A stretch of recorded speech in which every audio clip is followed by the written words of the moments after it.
Hello friends, welcome to our channel All in One Subscribe to Learn. In this video we will learn the theorems, that is remainder theorem and factor theorem of class 9th of second chapter, that is polynomials. First of all we will read what is remainder theorem. Remainder theorem states that let px be any polynomial of degree greater than or equal to 1 and let a be a real number. If px is divided by the linear polynomial x minus a, then the remainder is pa. मतलब कि अगर px एक polynomial है, degree उसका कितना होना चाहिए, या तो 1 के इक्वल होना चाहिए या 1 से ज़्यादा होना चाहिए, 1 से कम वाले डिग्री का नहीं हो सकता, ठीक है। और a कोई रियल नंबर है, ठीक। अगर px को किसी लीनियर पॉलिनोमियल से, लीनियर पॉलिनोमियल इसका मतलब जानते हैं जिसका डिग्री 1 हो, उससे अगर डिवाइड किया जाता है x माइनस ए से, तो उसका रिमाइंडर कितना होगा pa, यानी value of polynomial at x equal to A जो होगा वही उसका रिमाइंडर होगा।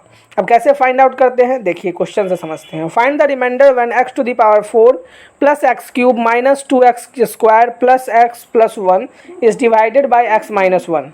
तो यानी क्या हुआ था, zeros of x minus 1 is 1। x minus 1 का 1 क्यों होगा, देखिए हमने ब्रैकेट में सॉल्व किया, क्योंकि x minus 1 is equal to 0, तो x equal to 1। Now let px equal to x to the power 4 plus x cube minus 2x square plus x plus 1, ये पॉलिनोमियल px है। तो अब इसका अगर रिमाइंडर फाइंड आउट करना है, तो जैसा अभी हमने कहा कि अगर लीनियर पॉलिनोमियल से अगर डिवाइड किया जाए तो उसी पॉलिनोमियल के वैल्यू का हम लोग उस जो वैल्यू आएगा वही उसका रिमाइंडर होता है। तो देखिए p1 के लिए हमने वैल्यू फाइंड आउट किया, यानी x के जगह पे सब जगह 1 वैल्यू पुट करेंगे। हम लोग पहले भी सीखे थे कि पॉलिनोमियल का वैल्यू कैसे फाइंड आउट करते हैं, उसी बेसिस पे। तो 1 to the power 4 plus 1 to the power 1 to the power cube, या डायरेक्ट बोलिए 1 क्यूब माइनस 2 इंटू 1 का स्क्वायर प्लस 1 प्लस 1। तो अब इसको सॉल्व कर लिए तो कितना आ गया 2, यानी यहाँ पे px का value at x equal to 1 कितना आ रहा है 2। यानी रिमाइंडर थ्योरम के हिसाब से हम कह सकते हैं 2 इज़ द रिमाइंडर। दो रिमाइंडर होगा कब, जब x to the power 4 plus x cube minus 2x square plus x plus 1 divide किया जाएगा x माइनस 1 से। यानी इस तरीके से आपको पता चल गया। अब जैसे हम लोग अभी इससे पहले वाले वीडियो में हम लोग डिवाइड करके रिमाइंडर पता कर रहे थे, बट इसमें अब हम लोग रिमाइंडर थ्योरम क्योंकि पढ़ लिए हैं तो हम लोग को इतना माथापच्ची करने की आवश्यकता नहीं है। हम लोग डायरेक्टली भी बता सकते हैं कि उसका ये रिमाइंडर क्या होगा। उसके लिए हम लोग को ज़्यादा दिमाग नहीं ख़राब करना, बस क्या करना है तो सिर्फ वो जो भी लीनियर पॉलिनोमियल से उसको डिवाइड करना है उसको 0 के इक्वल मान के उसके x का कोई वैल्यू ले आना है। जैसे इसमें कि x minus 1 is equal to 0, तो x इक्वल टू 1। अब ये हम 1 का वैल्यू जो है वो 1 जो है वो पुट कर देना है x के वैल्यू के रूप में, यानी पॉलिनोमियल का वैल्यू फाइंड आउट करना है जब x इक्वल टू 1 होगा, फिर जो वैल्यू आएगा वही उसका रिमाइंडर हो जाएगा। ठीक है फ्रेंड्स। अब देखिए एक और क्वेश्चन है, इसमें क्या है, check whether the polynomial pt equal to 4t cube plus 4t square minus t minus 1 is the multiple of 2t plus 1। अब देखिए 2t का मल्टीपल, इसका मतलब क्या, 2t उसका एक फैक्टर हो। अगर 2t अगर pt का 2t प्लस 1 अगर उसका फैक्टर होगा किसका, pt का, तो इसका मतलब कि ये उसका मल्टीपल होगा, क्योंकि उससे पहले आपको मल्टीपल और फैक्टर का मतलब पता होना चाहिए। तो आप देखिए समझिए कि मल्टीपल मतलब क्या हुआ। जैसे 2 का अगर मल्टीपल की बात करें तो यानी 4 होगा, 8 होगा, 6 होगा, ये सब 2 का मल्टीपल होगा, क्योंकि 2 को अगर किसी से मल्टीप्लाई करेंगे तो ये सब वैल्यूज़ आएंगे। अगर फैक्टर की बात करें 2 की तो बस 2 ही होगा, एक 1 और एक 2, एक 1 से डिवाइड होगा और एक 2 से डिवाइड होगा। तो ये जानना जरूरी है पहले कि मल्टीपल और फैक्टर्स क्या होते हैं। अब देखिए we know that pt will be a multiple of 2t plus 1 only if 2t plus 1 divides pt leaving remainder 0। कब ऐसा हो सकता है, जब ये इसको पूरी डिवाइड कर दे। इसका मतलब क्या कि जब रिमाइंडर 0 आए। तो 2t plus 1 is equal to 0, तो t is equal to minus 1 upon 2। अब pt का यही वैल्यू निकाल लेते हैं, t equal to minus 1 upon 2 पे वैल्यू निकाले तो 0 आ गया। अब so the remainder obtained on pt on dividing pt by 2t plus 1 is 0। अब देखिए रिमाइंडर कितना आ गया 0। इसका मतलब hence 2t plus 1 is a factor of the given polynomial pt, that is qt is a multiple of 2t plus 1। इसका मतलब क्या कि ये जो यहाँ pt है वो क्या है, वो एक मल्टीपल है उसका 2t प्लस 1 का। अब आते हैं फैक्टर थ्योरम में। ये रिमाइंडर थ्योरम मेरे हिसाब से अब क्लियर हो गया होगा। रिमाइंडर थ्योरम के बेसिस पे हम लोग रिमाइंडर फाइंड आउट कर सकते हैं। अब इसी रिमाइंडर, जब ये रिमाइंडर 0 हो जाएगा तो वो उसका फैक्टर हो जाता है, बस यही फैक्टर थ्योरम है।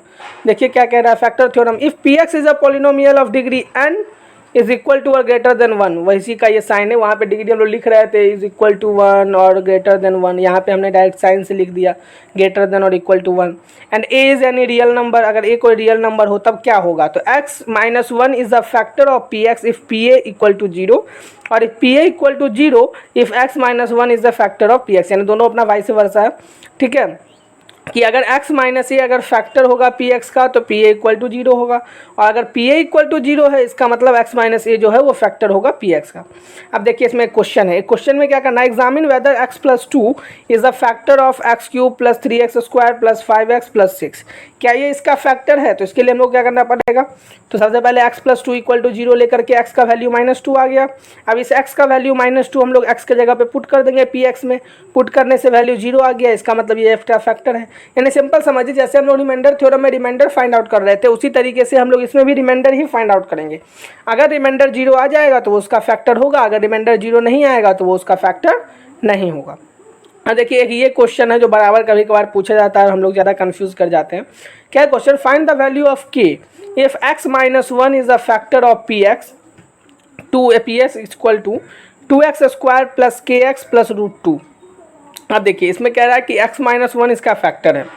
अब x माइनस 1 अगर इसका फैक्टर है, इसका मतलब कि p1 जो होगा वो 0 होगा, जो हम लोगों ने यहाँ पे पढ़ा है कि अगर x minus a is the factor of p x if p a equal to 0, यानी ये इसका फैक्टर तब होगा जब पी ए इक्वल टू 0 होगा।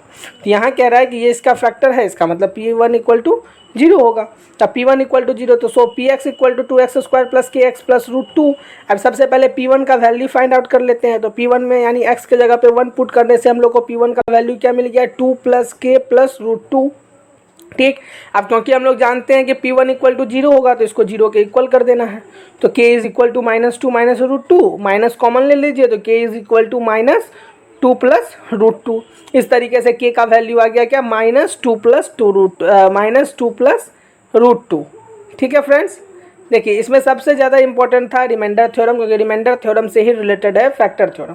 तो रिमाइंडर थ्योरम जैसे ही हम लोग पढ़े तो हमको ये पता चल गया कि रिमाइंडर हम लोग कैसे फाइंड आउट कर सकते हैं। अब जब रिमाइंडर फाइंड आउट करना हम लोग सीख गए कि जो भी जिससे भी उसको डिवाइड करना है, अगर वो लीनियर पॉलिनोमियल है तो उसमें हम लोग x को उस लीनियर पॉलिनोमियल को 0 के इक्वल लेकर के x का वैल्यू फाइंड आउट करेंगे, फिर उस x के वैल्यू को हम लोग पॉलिनोमियल में पुट करेंगे, यानी उसी वैल्यू के लिए हम लोग पॉलिनोमियल का वैल्यू फाइंड आउट करेंगे, और फिर जो वैल्यू आएगा वही उसका रिमाइंडर हो जाएगा। और जब वही रिमाइंडर जब वो 0 आ जाएगा तभी वो उसका मल्टीपल भी हो सकता है या फिर फैक्टर भी हो सकता है। मल्टीपल वाले में सिर्फ क्वेश्चन को उल्टा करके पूछ देता है और कुछ नहीं। इसी में अगर ये कहते हैं कि if 2t plus 1 is a factor of pt, वही हो सकता था। ये भी कह रहे हैं कि pt is a multiple of इस, मतलब एक ही बात है। ठीक, अब उसके बाद फिर नेक्स्ट में क्या था, फैक्टर थ्योरम। तो फैक्टर थ्योरम वही हो गया कि वो 0 के इक्वल होना चाहिए रिमाइंडर। आपको पहले से ही पता है अगर उसका फैक्टर है, इसका मतलब जब ये पी एक्स में यानी पॉलिनोमियल में जब हम लोग ये वैल्यू पुट करेंगे तो वो एक्चुअली जो है वो 0 आना चाहिए, यानी क्योंकि इसका मतलब इसका रिमाइंडर जो है वो 0 है, तभी वो फैक्टर हो सकता है। सिंपल समझिए, फैक्टर मतलब हुआ जो पूरी डिवाइड कर दे, और पूरी डिवाइड कब करेगा, जब रिमाइंडर 0 आएगा उससे डिवाइड करने पर। तो वही चीज़ के आधार पे ये बना लिया। और ये जो k का वैल्यू कभी कभी आ जाता है, k या अल्फ़ा या ऐसे कोई भी कांस्टेंट दे दिए उसमें और बोले कि कोई भी वेरिएबल्स दे दिए उसमें और बोले कि इसका वैल्यू फाइंड आउट करने के लिए, तो उसमें ज़्यादा प्रॉब्लम नहीं, क्योंकि आपको x का वैल्यू ऑलरेडी पता चल जाएगा कि उसमें लिखा रहेगा कि कौन किसका फैक्टर है, तो आप उसके बेसिस पे इजीली उसको कवर कर सकते हैं। तो फ्रेंड्स, अब मुझे लगता है कि अब आप जो रिमाइंडर थ्योरम और फैक्टर थ्योरम में अगर कोई भी प्रॉब्लम्स आ रही है तब आप उसको सॉल्व कर सकते हैं, और अब आप उसको सॉल्व कीजिए। अगर आपको किसी भी क्वेश्चन में अगर प्रॉब्लम लग रहा है तो आप प्लीज़ उस क्वेश्चन को आप भेजिए हम लोग को, या तो आप ये टेलीग्राम चैनल पे भेजिए, या फिर आप जो है वो कमेंट बॉक्स में बताइए कि आपको किस क्वेश्चन में प्रॉब्लम है। जो भी क्वेश्चन आप बताएंगे उस क्वेश्चन का सॉल्यूशन आपको ज़रूर भेजा जाएगा। उसके लिए अलग से एक वीडियो बना के भी आपको बताया जाएगा कि इसमें जनरली आखिरकार क्या प्रॉब्लम्स है जो आपको नहीं समझ में आ रही है उस प्रॉब्लम को। ठीक है फ्रेंड्स, तो इसी तरीके से आप लोग पढ़ते रहिए। ठीक, अभी इस चैप्टर में थोड़ा सा ये चैप्टर लॉन्ग है, जैसा कि मैंने आपको पहले ही बताया था कि किसी बुक में क्या होता है तो वो एक अलग चैप्टर बना देते हैं फैक्टराइजेशन ऑफ पॉलिनोमियल्स, बट हम लोग क्या करेंगे, पॉलिनोमियल के ही चैप्टर में फैक्टराइजेशन भी पढ़ेंगे, तो वो एक साथ पढ़ेंगे तो ज़्यादा अच्छे से समझ में आएगा। तो नेक्स्ट वीडियो से मैं भी फैक्टराइजेशन हम लोग स्टार्ट करेंगे, ठीक है। अभी तक यहाँ तक जितने भी क्वेश्चन हैं उसको आप सॉल्व कर लीजिए, उसको आप पूरा क्लियरली समझ जाइए, तो आपको ज़्यादा प्रॉब्लम्स नहीं होगी। जब आप उसको पूरी क्लियर कर लेंगे फिर जो है वो हम लोग फिर फैक्टराइजेशन पे चलेंगे, ठीक है फ्रेंड्स। तब तक आप लोग ऐसे ही पढ़ते रहिए, ठीक है। और अगर कोई प्रॉब्लम हो तो जैसा कि मैंने पहले भी कहा है कि डिस्क्रिप्शन में टेलीग्राम चैनल का लिंक है, तो आप वहाँ से भी हम लोग को भेज सकते हैं टेलीग्राम चैनल पे भी कि क्या आपको प्रॉब्लम आ रही है, या फिर आप डायरेक्टली यहाँ कमेंट बॉक्स में भी बता सकते हैं, ठीक है फ्रेंड्स। हम लोग फिर मिलेंगे नेक्स्ट वीडियो में, तो हम लोग आगे की पार्ट पढ़ेंगे। बाकी कल तक आप लोग का होमवर्क यही है कि आप लोग रिमाइंडर थ्योरम, फैक्टर थ्योरम तक जितने भी क्वेश्चन आपके बुक में हैं, आप जो भी बुक फॉलो कर रहे हो उस बुक में जितने भी क्वेश्चन हैं उसको आप इजीली बना लीजिए तब तक। और अगर उसमें अगर किसी में प्रॉब्लम आ रहा है तो फिर मुझसे पूछ लीजिए, ठीक है friends. Okay, then we will meet in the next video. Okay, तब तक के लिए आप लोग सेफ रहिए, अपने घर पे रहिए, ठीक है। तब तक के लिए bye bye, see you, and the main thing is thank you so much.